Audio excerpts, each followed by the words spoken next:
Goddamn, Bree is vibrant. I'm like, ooh. Because if you know the lore, this connection is hilarious.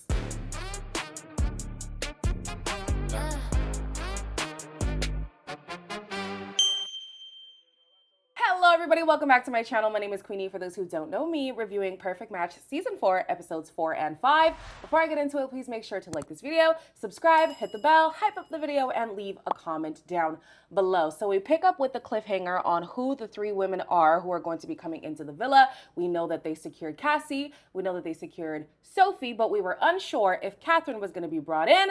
They brought in Catherine. I would love to know how they came to that decision. Because if my man was unsure if he'd be able to contain himself, if another woman was to come into the house, she's not coming into the house. At least not now.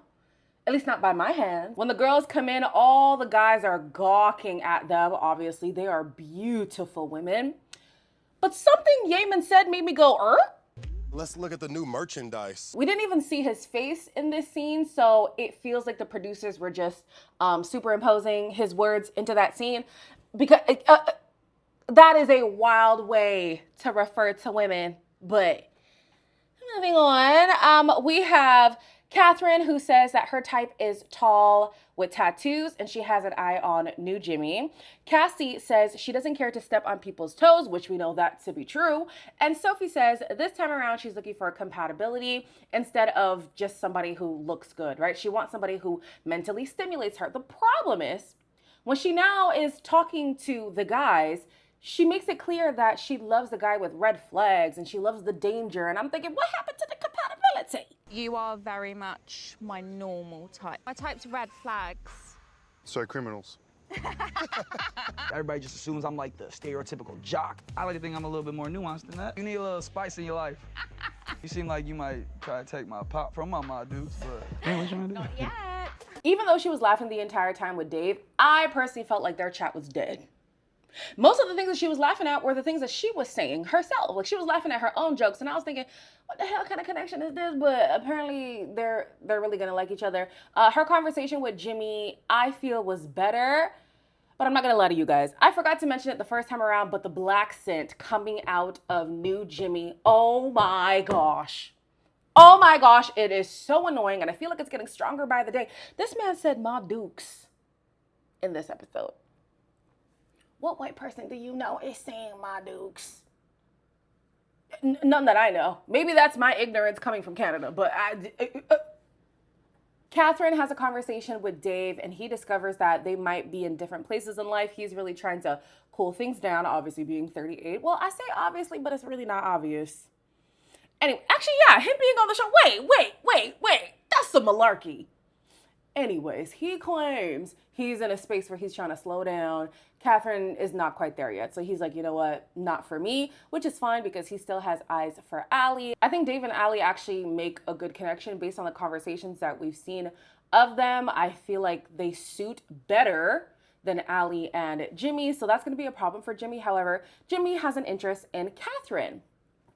When he's talking to Catherine, Damari passes by and it's as if Jimmy is obsolete.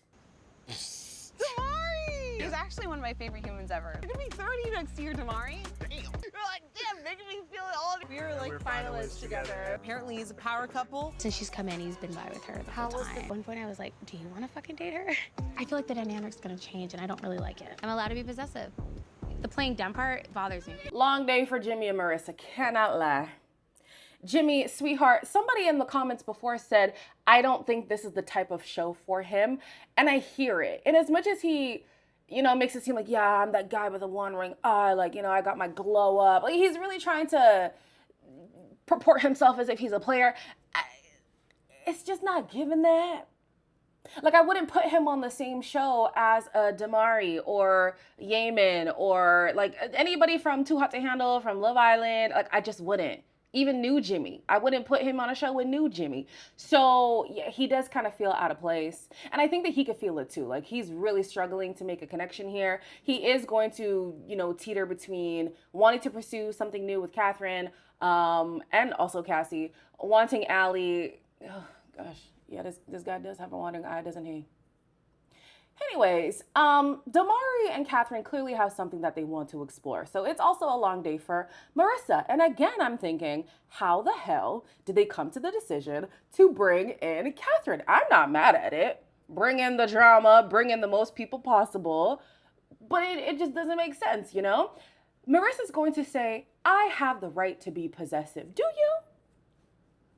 It's been a handful of days. This man is not your man's. He told the cameras that he wants to zero in on her, but he never explicitly told her on camera, or at least on the edit, that he wants to be exclusive with her. So sure, you might have the right, if you want to call it that, to be possessive, but he doesn't have to do anything about that. Like, that has everything to do with you and nothing to do with him, respectfully. And this is the problem with putting all your eggs in one basket so soon in the game. I get it. If you don't like anybody else, that's fine. But manage your expectations, girl. You just got on the scene. He just got on the scene. Why the hell would he narrow down his options to one when there are so many other possibilities coming into the house? No way. No. And we're going to see a theme with Marissa. If she feels something, her partner has to indulge those feelings. And me personally, I don't think that that's accurate. I don't think that just because you have a certain feeling about something, that then makes your feelings trump anything else that's going on. No. In the first episode, I said the show should be called Love is Liquor. And Allie is proving my point. Because, sweetie, I'm convinced this girl is throwing one too many back. And it's backfiring because she's going to find herself with no prospects. Where's my Jimmy? Oh, he's talking to Sophia. Wait, let's go eavesdrop. Come on. Love you. I can't close it. She's done some things that have agitated me. That's for sure. I regret that. I regret that a lot. I regret that. I like you, and I want to know how serious you are. You know that I'm open. You're the one that has to figure out how serious you are, not me. Jimmy activates my 9th house, but Dave makes really good smoothies. And he said he would build me a catio. And Jimmy said I could only have 2 cats max. Allie and Jimmy are odd to me because they often find themselves being jealous when the other is pursuing another connection. But when they are together, it doesn't seem like they have a connection themselves. So I don't really know what they are fighting for.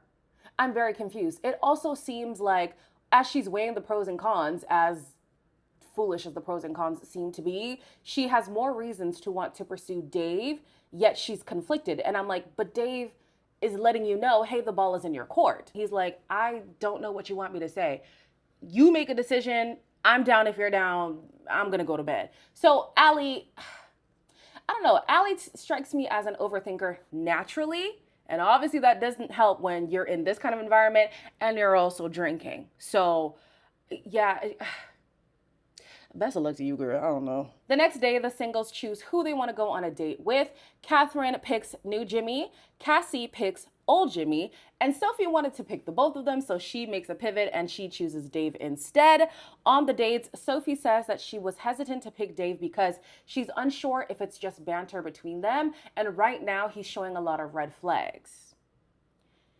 Yet you chose... Okay. I mean, maybe she's not into, yeah, it could be that she's just not into black guys. Because I'm like, there are 2 other guys that you could have chosen from, but maybe she just doesn't like black guys. It also confuses me that she is worried it's only banter between them because the other options are Jimmy and Jimmy, who have both proven to be unserious with other women and in the conversations that she has had with them. So this would be a problem with all 3 of them, not just Dave. I feel based on the conversations that they've had so far, Dave is the one who has shown the most substance. But yeah, she wasn't sure if the substance would be there. Okay. He managed to finesse a kiss out of her. Cassie says that she chose old Jimmy because she feels like they kind of match each other's sexual vibe. She's very intrigued by the glow up that he's had. She feels like he's a totally different person than who she saw on screen. No, he's not. The thing with people who come off Love is Blind is they seem serious because the show was supposed to end in marriage. But that's not the case. If you actually watch how the people act, whether it's in the pods or once they do the hometown living together thing, you actually see where the person's mentality is at. And Jimmy seemed very unserious. I think a part of that had to do with Chelsea, but a lot of that had to do with his natural disposition. So Cassie's gonna learn the hard way that this man is not as serious as she may think he is. Yes, they might match each other's vibe on a sexual level. She says she needs sex at least 2 times a day. I said, oh my God. Am I old? 2 times a day, every day? Every day. Like, he was intrigued by that. You know, he got googly-eyed for that, and they even kissed. But I was like, Cassie, if you want somebody who's not going to emulate the same things that your ex did, Jimmy is not the one. Somehow, Jimmy was able to also finesse a kiss out of this date. Yeah, everybody on this island is parched. Back at the villa, we have Allie, who is spiraling. And when everybody comes back, Allie's indecisiveness is gonna leave her with nobody to pick from. We did share a kiss. So she knows you're scared of clowns. Do you care about this connection at all? Maybe I'm crazy, but to me, that means he literally hates me. I do want someone that's like 100% want you, which has been you. How was your date? Yeah, it's really good. Wait, really? Yeah. Honestly, if I was in Allie's position, I would just scrap both the connections and start over. The reason being, both men seem to be very keen to entertain multiple options, which in this show is not a problem. But if you are a person who's going to be in a tizzy, if your person is making other connections, then maybe you should be with somebody who's able to narrow down those connections. So like you and another person, because you have to be honest, we're all dating each other, right? I need to give them the allowance to do what we came on the show to do. But these two guys specifically love to sow their oats everywhere. So I just don't know if the smartest decision would be to pursue these two guys. Also, options are limited. This isn't like Love Island where, you know, bombshells are just gonna be coming, and then there's Casa Amor and all that kind of stuff. The cast is the cast. Like, who you got is who you got. So I can see why she is conflicted in this way, but yeah, I don't know. Later on, she's gonna end up being intimate with the person who she's matched with. And then the next day, that person is gonna be like, oh, by the way, like, we're open. It's fair game when the singles come, like, you do what you wanna do. And she's again gonna be upset about it. This is why I think for her, it's best to scrap these two guys specifically and move on with somebody who just won't cause her so much emotional turmoil. You know what I'm saying? Anyways, all the while I was wondering if Dave was ever going to tell Mackenzie that he's not on the same page as her because he has been pursuing 2 other connections and potentially any of the new singles and hasn't been looping in Mackenzie. So he actually does have a conversation with her. He says, listen, I think, you know, we started great, but you're just not opening up the way that I assumed you would. So let's just call it. She does admit that she has continued to be closed off. So she's going to make it a point to open herself up to new Jimmy, which is somebody who she's into. And she respects Dave's decision. Now, when she has a conversation with new Jimmy, he's like, listen, I already have 2 things going on. I do like these 2 women. I don't want to add to that mix. Thank you for opening up. I really do appreciate it. It's just too little too late. Speaking of reserved, we have Allison who goes over to new Jimmy and says, listen, me being this vulnerable, me, you know, coming and telling you how I truly feel about you is a foreign thing. So I just want to know if you're on the same page as me, because if not, let me protect myself. So you had a good day? Yeah, she is fun. You're really like anxious right now. I am anxious. I don't want to disrespect you. I don't want to hurt your feelings. I care about you. I know you do. Can I sit closer to you? Yeah.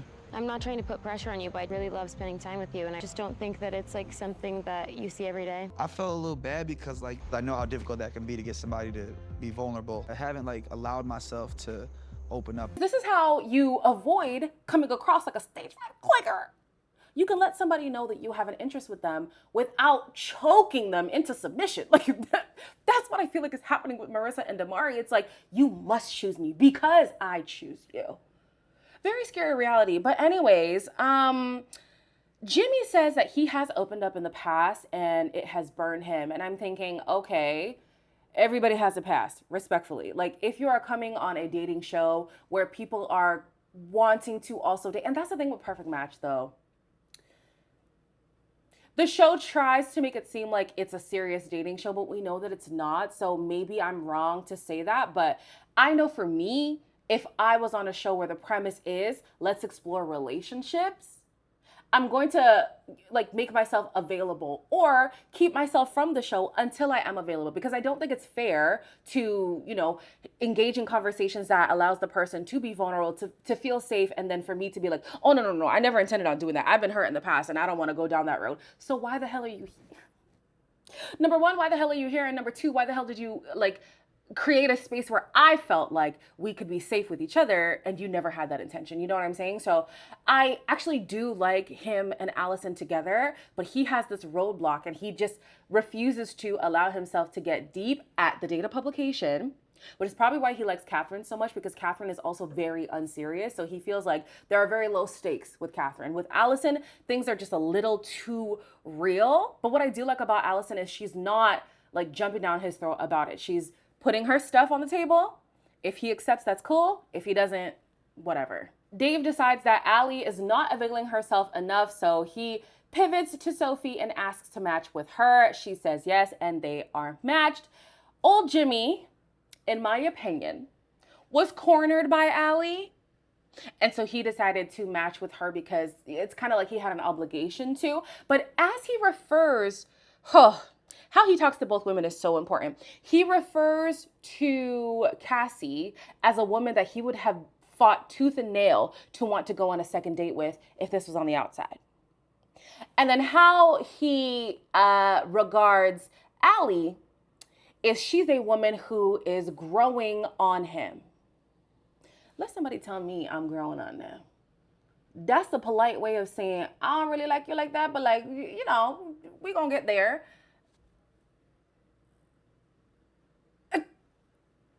The next people to couple up were Yaman and Natalie, and then New Jimmy and Allison. He decided that he was going to follow his heart. He thinks that Allison balances him out, and Catherine, unfortunately, does not. Now, Catherine is going to have a few breakdowns. She's going to have quite a few breakdowns, full-on tears and everything. And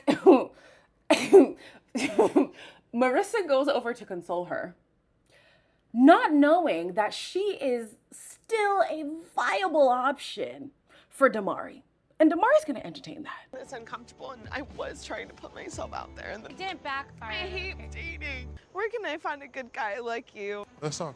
I really enjoy how you make me feel. I think that is a really good thing. I love that I do that for you.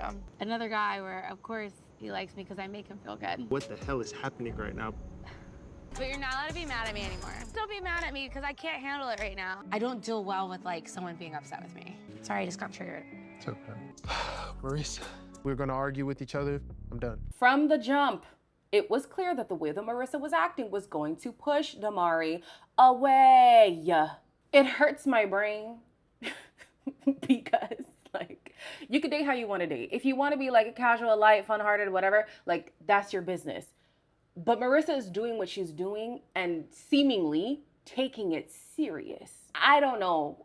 For me, if I was trying to seriously date, if I was in my 30s, if I came off a show that was intended to end in marriage, if I'm looking for a lifelong partnership, this is not the way. The way that she approaches dating as a person who is seemingly serious about dating, it just scares me a little bit. It surely does. She has the right to question Damari because he says, essentially, I love the way that you make me feel. Big no. If y'all have seen my other reviews, I find great issue with people who cannot find reasons to like a person based on who the person is and instead say, oh no, I like the things that you do for me. I like the way that you make me feel. Big red flag. So I love the fact that Marissa was able to clock that. She said, this is very reminiscent of something that I've experienced before. And I'm like, okay, she's picking up on patterns. This is great. The problem is she's not picking up on her own patterns as well. There are certain things that she keeps perpetuating when we see her on screen that unfortunately leads her down similar paths. Instead of focusing on compatibility, instead of taking a beat when you find somebody attractive and seeing if things are actually going to work logistically, she just runs with vibes. And vibes aren't going to serve you in the long run. I'm so sorry. You do need vibes, but you can't solely focus on vibes or solely focus on attraction. If your communication isn't there, if things aren't aligning value-wise, if you aren't looking for the same things in life, it's just not going to work, no matter how badly you want it to work. So then at the end of their conversation, of course, Damari's getting really frustrated by her. And she says, you can't be mad at me anymore. Again, this is another example where because Marissa feels something, he has to indulge those feelings. Respectfully, he can still be mad at you if he wants to be mad at you because you gave him a reason to be upset. Like, what? And the reason why she says you can't be mad at me is because, oh, I'm not good at dealing with these feelings. Not his problem. You know what? I feel like I'm going to come across like I'm like trying to come down on her, which is not my intention. It's just she seems like one of the women who are trying to be more serious about dating. And a lot of people watching this show might also want to follow the way that she dates. And I just want to say it's a slippery slope. The girls that go home are Cassie, Catherine, and Mackenzie. All the girls, well, no, not all the girls. Cassie and Mackenzie are like, you know what? My perfect match might not be on this island. Or, you know, I might meet a new guy later down the road. It is what it is. Catherine, she's very salty about the Jimmy situation. She feels like Jimmy was punching. And to me, it's always funny how now when you break up with somebody or you're no longer pursuing somebody, they're like the nastiest, worst person that you've ever... But you like that.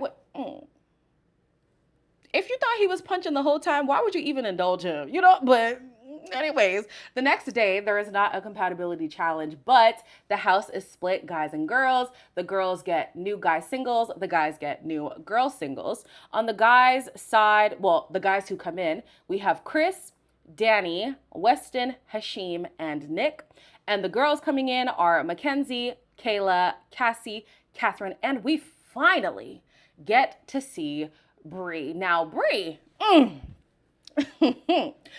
Bree, as we know, is Damari's ex, right? As soon as she comes in, she wants nothing to do with Damari. But she does want something to do with Yemen. Hug? No? You are so funny on camera. So what's up? You walk in, you know, you're like, oh. Huh? What's up? Why You you probably act sweating like- nervous? Nah. Gorgeous. Hair. Body. Definitely my type. You know when you see something and you gotta like, that's why I'm like, ooh, yeah. Y'all trying to get me in trouble in here. Disclaimer, okay? I'm aware the show was filmed months ago. I'm aware that the people who are currently in relationships ain't got nothing to do with whatever was going on in The Perfect Match. And I say all this because when I do my commentary on TikTok, people are like, aren't you aware that these shows were filmed? But I am aware. It's still funny. With all that being said, the fact that Yemen is drooling at the mouth at Bree. Bree is currently dating Locken, who's Whitney's ex-boyfriend. Whitney's currently with Yemen, and I ain't never heard Yemen describe Whitney the way that he's describing Bree. You know what this is reminiscent of? Ollie from Love is Blind, when he saw Charlotte and he was like, oh, berserk, sublime. I ain't never heard him speak that way about Demi, the girl that he was actually engaged to. So it was just so funny to me. The producers, oh, y'all did your big one and y'all didn't even know. Y'all had no idea that the future was gonna pan out the way that it did. So I'm sorry, that to me is absolutely hilarious. And to clarify, what I find hilarious is the lore, okay? I'm not out here applauding on the demise of anybody's relationship. I just think the way that life has just panned out is just so funny. Without knowing what I know now, I actually would be in support of Yemen and Bree. I feel like Yemen's connection with Natalie is like, yeah, they were hesitant to pursue it anyway, so it's not surprising that we're not really seeing the sparks fly. We're also not seeing them much on camera, so that could be what's playing, you know, a big part here. But I do like how excited he got over her. I do like the fact that she seems intrigued. I don't know how many other people in the house she would be interested in anyway. So yeah, I would have liked to see where this goes. Obviously, we know it doesn't go far. So when Weston comes on the scene, the women admit that they don't really know much about him. So there's some curiosity around Weston, right? He has a conversation with Marissa, and I was like, Marissa, these are the types of conversations you need to be having. Teach you how to two-step, you teach me how to I do machapa. it. Okay, go two-step. I don't want orthodox way of life. Life's not guaranteed, but I think people assume it is. What's like a non-negotiable for you? My big word is willing. I feel like you really can't truly know someone until shit hits the fan. And I want to be measured for my heart at the end of the day. We're here for our souls to evolve. When you connect with people, what really draws you to someone? Their curiosity about life. Not everybody thinks like you. You have a beautiful soul and a beautiful mind. Operates the world from a place of love, and that's the place in which I operate the world. Enjoyed this more than I thought. I think there's some possibility there, for sure. I have yet to see Marissa and Damari have a conversation like this. I'm sure they have. With all the time that they spent together, there's no way that they're just talking about, wow, you're so hot. Yeah, you're so hot too. Yeah, you're so hot. Like, there's no way. There has to be more than just that. But the fact that in one of their initial conversations, they're talking about things that, like get to the root of who they are as people. They're talking about values and how they see the world. Like, these are the things that Marissa should be talking about with the people that she wants to talk to, the people who she wants to pursue. Because a man can be hot all day. But if the compatibility is not there, you're just delaying the inevitable. You are going to break up. Categorically, you are going to break up, or you're going to have a toxic relationship because it's not based on anything, not anything substantial. I know she doesn't have that same attraction to Weston as she does with Damari. Obviously, she's not as expressive as she was, but I hope that she's realizing that what she is looking for in a person, who they are intrinsically, is out there. And yes, he can also be attractive. Like, Weston is not an ugly dude. He's just not, giving her that oomph that she got from Damari. But what you're looking for is out there. So you don't have to just settle for looks or just settle for vibes or just settle for values and all. It's like, you can find somebody who has all of that. The Girls Villa plays Truth or Dare. Allison decides she's going to be respectful, and the other girls were not happy about it, but she's like, listen, I got a good thing going. I'm not trying to mess that up. And I love that for you, Allison. Then we have Danny, who is into Sophie, and so is Nick. Sophie is into Chris. Hopefully she's ready for all talk and no substance with that guy. Ali and Hashim make out. Weston likes Natalie the most. Marissa would match with Weston if Damari wasn't in the picture. And it was at this point that I was like, damn, I wish this was Love Island so that we could get a movie night, because there's no way Damari would believe this is the same woman who was crashing out over him just 24 hours before. Like, I wouldn't believe it. I would not believe it. It wasn't just a kiss with Weston. It was make out this way, make out me on top of you, make out you on top of me, make out on this, make out, hey, girl. Where was the girl who was I can't even speak. Where's the girl who was a puddle of tears not too long ago? Guys, when I say Marissa scares me, like, I'm not joking. But anyways, we'll see what happens in the next batch of episodes. It seems like Damari is off her completely. Damari and Bree say they still love each other. Ciao. We'll see what happens in the next video. As always, like, comment, share, and subscribe, and I'll see you in the next one.